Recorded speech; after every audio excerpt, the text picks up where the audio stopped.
زندانه زنجیرli destûlingê min girêdayî her roj tarî her şev êş û jan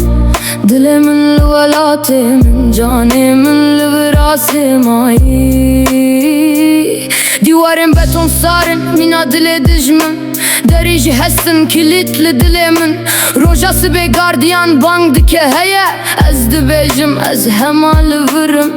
lêrihê min li welatê min e dayîka min li derve hêstiran dibarîne bavê min pîr bûye li benda min e yara min namek şandiye lê name nakev destê min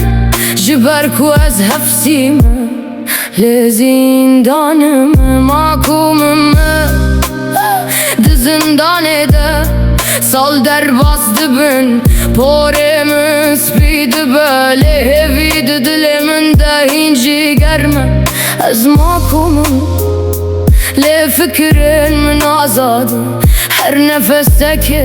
ez li azadiyê digerim şevên dirêj xew nakeve çavên min dengê stranên kevin te guhê min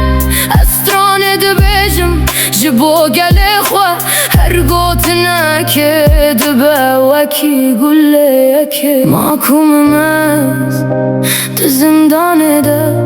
lê rojekê dê were derî veke